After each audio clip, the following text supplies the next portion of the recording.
Hey, hi everyone. This is Shantha here. I hope all of you are doing great. So, I came across this book on Bharatanatyam called Shalvi Dance, and it has about 25 chapters. And I thought it's good to introduce and talk to the author to understand more. So, stay with me and let's learn more about all these 25 chapters which is in the book. Hi everyone, this is Shantha here. I was going through this chapter 6 and I found a cosmic dance at CERN, Higgs Boson, and something related to it called God particle. So I was a bit confused and I thought let's learn more from Ram. Hey Ram. Hey Shantha. Hey. Good morning to you. How are you doing? Good morning. I'm good. How are you? Thank you. I'm doing fine too. Good. So there's some heavy stuff here Okay. related to Higgs boson and God particle. My God, you made a lot of notes. Yeah, and I was just wondering how is it related to Bharatanatyam? Okay. So interesting. So when you look at the Rig Veda, in the 10th chapter, and why am I talking Rig Veda with cosmic dance? We'll come to it quickly. There is a Nasadya Sutra. And the Nasadya Sutra talks about destruction at a cosmic scale and stuff. And what happened is, in the Institute of Particle Physics at CERN in Geneva, Switzerland, there is a 6-foot Nataraja, Wow. which has been placed there. So as you get more of your points cleared, I'll talk more. I think now I'm able to relate it better. So wasn't it that day that they discovered the Higgs boson and the so-called God particle? Guess what? American Independence Day, July 4th. There was festivities happening in Washington DC, and we were just looking at the news channel. There was a parade which was open, and that went on, and suddenly there was a flash news. God particle Higgs boson was found in CERN. That was a turning moment for Geneva. They celebrated that, and the person who was managing that was an IIT student from Kharagpur who was leading the project manager. Okay. And he has a great TED talk where he talks about the Nasadya Sutra and his whole journey at CERN. Oh. So that was the Higgs boson part. Yeah, I remember all of those events. And how did you learn about this discovery? Oh, in fact, there is something called accident.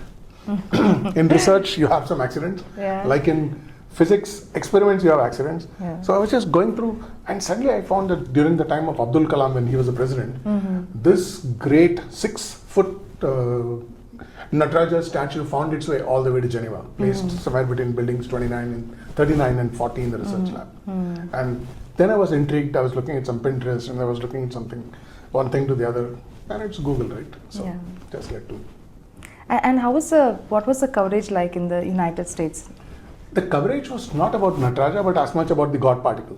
Because God particle, Higgs boson, what they've been doing at the hydrogen collider part, they've been trying to blast the atoms at very high speeds, something like light years in terms of the speed of light.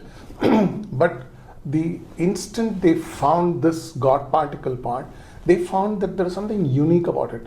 There is a American who's a Austrian-born physicist, Frank Capra, and in fact he writes in his book of Tao that at the cosmic level, the Hinduism talks about Shiva at the Tandavam, it's at sublime state, and that's literally he's talking about the disturbance of the cosmic scale. It settles down with Shiva's part.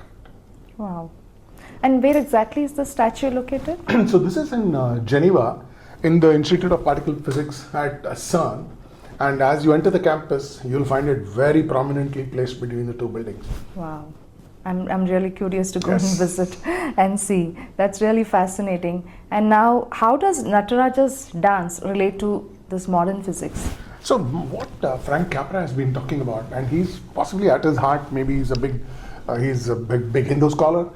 He says that at the subatomic level, the particle physics believes that in a cosmic dance, it almost resembles like how Shiva is in his Nataraja stance, where it's a perfect equilibrium, the balance where things are at a very delicate point in time, from where creation is possible. Wow. That's really fascinating, and I think this works the bridge between the Eastern philosophy and the modern science. Physics, yes. Yeah. So modern science obviously doesn't believe in the concept of God and the proof of stuff. Yeah. But deeply what we have seen, whether it is Oppenheimer, before he dropped the hydrogen bomb, he did some phrases from the Bhagavad Gita. So similarly, this goes back, that was 1946, 47, and this is 2012. Wow. So Frank Capra, at his heart, connects with the Eastern philosophy of the tradition of from the Big Bang to the part what we call as the Tandavam, which is Rudra Tandavam. Rudra Tandavam, yeah. Then goes into the Ananda Tandavam. But of course, there is a few more Tandavams there which we can talk about. Wow, I've always heard Rudra Tandavam, but Ananda Tandavam is new to me. I'm curious to see. Ananda Tandavam is a celebration of a point from where the creation is possible. Creation is possible. And that is what is celebrated in Chidambaram as Nataraja. And that Nataraja again goes back to Shiva. That's how the whole aphorisms go. That's such an ultimate mystery of the universe, right? It is. Yeah. I don't know if there is anything more. The more we know that we don't know. So Absolutely. It's a complete paradox, but that's how it's been going.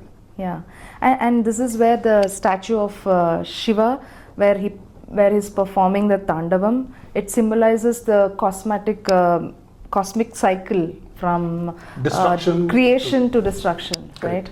That would be right. Yeah. There's a lot more which is written in the chapter, but I don't know whether we want to cover all of that now. I think we'll leave it to the readers to read it in the book. Appeal to the readers for that. Yeah.